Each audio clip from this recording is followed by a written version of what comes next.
Si chiude la serata con un miglio per i 3 anni. In 8 al via, l'1 I Take Liberties, Marcello Di Nicola, 2 Isabella Glori, Andrea Farolfi, 3 Italia D'Alvio, Salvatore Valentino, 4 Irpef Rosa, Francesco Facci, 5 Ingrid M, Ingrid Jet, Ingrid M correva ieri sera, Marco Stefani, 6 Imola, Risaia TRGF, Vincenzo Luongo, 7 Idol R, Roberto Ruvolo, 8 Itaca Tour Dance, Nicola Salacone. Favori per Irpef Rosa numero 4, la macchina prende velocità. Partita. È veloce Irpef Rosa che prova a scavalcare Isabella Glori, prende la testa Irpef Rosa all'imbocco della prima piegata. Isabella Glori seconda avanti a Itaca Tour Dance, di fuori Italia D'Alvio, poi ancora lungo la corda Imola Risaia TRGF, sbagliato Isabella Glori. Numero 2 Isabella Glori, squalificato. In 14-8 è in vantaggio Irpef Rosa e si trascina Itaca Tour Dance.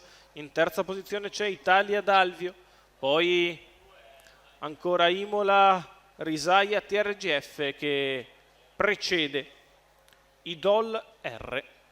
Alla retroguardia del gruppetto c'è Ingrid Jet. 32 per i primi 400 metri di corsa da parte di Irpef Rosa che completa anche i 600 al comando in 46. Si viene sotto le tribune, Irpef Rosa è sempre in evidenza, in maniera tranquilla, Francesco Facci che controlla la corsa, nessuno per il momento sposta all'esterno e tenta di impensierire la favorita, che è una figlia di Green Manalisci che continua liberamente a menare le danze, che al completamento del primo chilometro passato in 1:15:7.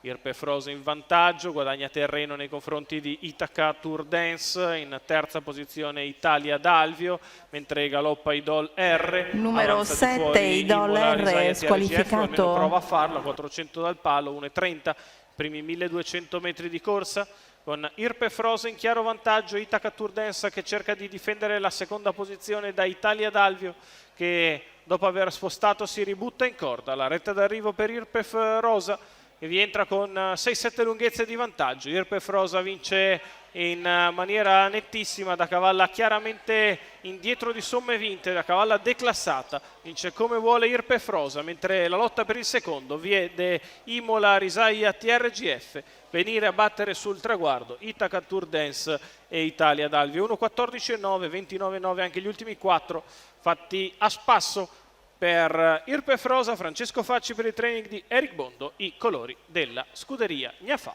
chiudono la serata dal Savio di Cesena.